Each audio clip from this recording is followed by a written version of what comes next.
வணக்கம் மக்களை, சற்றுமுன் கிடைத்த மிக முக்கிய தகவல் ஒன்றை பார்க்க போகிறோம். இப்பொழுது எல்லாமே முடிந்தது. தற்பொழுது நடக்கக்கூடிய புதிய திருப்பம், இந்த ஒரு தகவலை பற்றி தான் நாம் பார்க்க போகிறோம். தகவலை பார்ப்பதற்கு முன்னதாக நீங்கள் நம்முடைய சேனலுக்கு புதிய பார்வையாளர்களாக இருந்தீர்கள் என்றால் மறக்காமல் நம்முடைய சேனலை சப்ஸ்கிரைப் செய்து வைத்துக் கொள்ளுங்கள் மக்களை. தற்சமயம் வரைக்கும் பெரும் விதத்தில் போய்கொண்டிருக்கிறது என்று தான் கூறப்படுகிறது.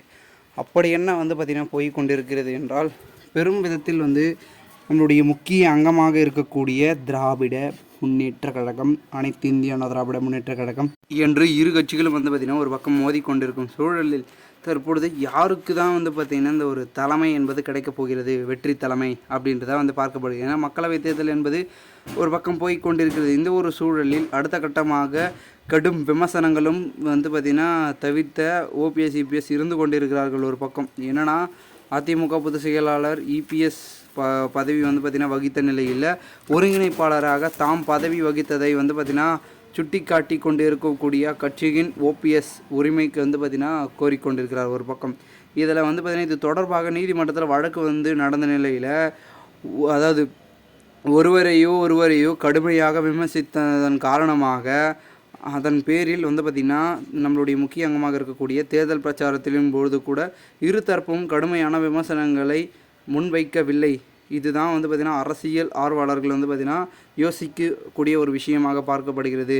அப்போ இவர்களுக்குள்ள அண்டர்ஸ்டாண்டிங் இருக்கா அப்படி இப்படின்னு ஒரு பக்கம் பேச்சுக்கள் என்பது பேசி கொண்டிருக்கிறார்கள்.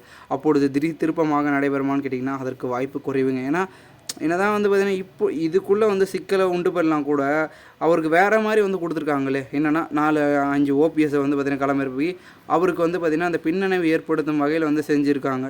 இந்த ஒரு சூழலில் பன்னீர்செல்வம் அவர்களுக்கும் சரி, இபிஎஸ் அவர்களுக்கும் சரி, இது பின்னணிமாக கேட்டிங்கன்னா இவங்க யாருக்குமே எந்த ஒரு நஷ்டமும் இல்லைங்க. ஓகேங்களா? குறிப்பிட்டு சொன்னால் அதிமுக தான் இப்போ தவித்து கொண்டு வருகிறது.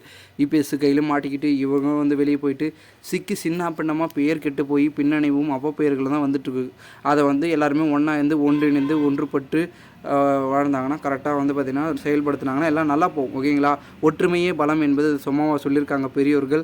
அந்த பலத்தை காமிச்சாங்கன்னா எல்லா கட்சிகளும் ஓடிவிடும். ஓகேங்களா? அதிமுகலாம் ஒரு காலத்தில் எப்படி இருந்த கட்சி, எப்படியெல்லாம் ஆளுமையை கொண்டு வந்தாங்க. செல்வி ஜெயலலிதா அவர்கள் இருக்கும் பொழுது 2014 அந்த காலகட்டத்திலாம் அப்படியே கட்சியின் அந்த செயல்பாடுகளே தீவிரமாக ஒரு பரபரப்புக்கும் விறுவிறுப்புக்கும் பஞ்சம் இல்லாமல் இருந்துச்சு. இந்த ஒரு சூழல்தான் அடுத்த கட்டமாக என்ன நடக்கப் போகிறது, என்ன மாதிரியான விஷயங்கள் என்பது ஒரு பக்கம் இருந்து கொண்டிருந்தாலும் கூட அனைத்தும் பெரும் விதத்தில் போய் கொண்டிருக்கிறது அப்படின்னு ஒரு பக்கம் சொல்லலாங்க.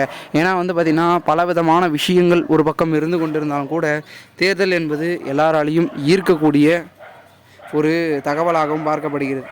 இந்த ஒரு சமயத்தில் தான் என்ன நடக்கப் போகிறது, என்ன மாதிரியான விஷயங்கள் என்பதனை பொறுத்திருந்து பார்த்தால் தான் அனைத்தும் தெரியும். ஏனென்றால் ஒட்டுமொத்தமாகவே இருக்கக்கூடிய பலவிதமான கட்சிகள் போட்டி கொண்டு ஒரு பக்கம் பார்த்திங்கன்னா தேர்தலில் பார்த்திங்கன்னா சிறப்பாக பிரச்சாரம் எல்லாத்தையும் முடிச்சிட்டாங்க. ஓகேங்களா? பரப்புரை பொதுக்கூட்டம்லாம் இப்போ யாருக்கு சாதகமாக இந்த ஒரு தேர்தல் அமைய போகுது அப்படின்றது தான் பார்த்திங்கன்னா ரொம்ப வெயிட்டிங்கில் இருக்காங்க. நாளைக்கு விடியற்காலை துவங்கிலிருந்தே ஓட் கவுண்டிங் ஸ்டார்ட் ஆகிடும். அதாவது ஓட் கவுண்டிங் என்ற மாதிரிங்க வாக்குப்பதிவு, ஓட்டு போகிறதுக்கு எல்லோரும் லைனில் நின்று போடுங்க. எல்லாருடைய வாக்கு முக்கியமான வாக்கு, யார் வரணும், நல்ல ஒரு திட்டமைப்பு, உங்களுக்கு தெரிந்த ஒரு முக்கியத்துவத்தை தெரிந்து பார்த்திங்கன்னா வாக்கு செலுத்துங்க. நானும் வாக்களிக்க தான் போகிறேன் நாளைக்கு.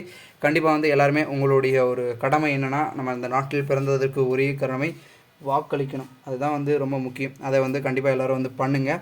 மேலும் எல்லாருமே பார்த்திங்கன்னா முக்கியமாக பாருங்கள். இது போன்று நீங்கள் தினசரி தகவல்களை தெரிந்து கொள்ள நம்மளுடைய சேனலை சப்ஸ்கிரைப் பண்ணிவிட்டு கூட இருக்க வேலைக்கான ஆள் கொடுத்து வைங்க மக்களே. அப்போ தான் அரசியல் சார்ந்த காணொலிகள் நம்ம சேனல் மூலமாக அடுத்தடுத்து கொண்டே இருக்கும் என்பதனை தெரிவிக்கிறேன். நான்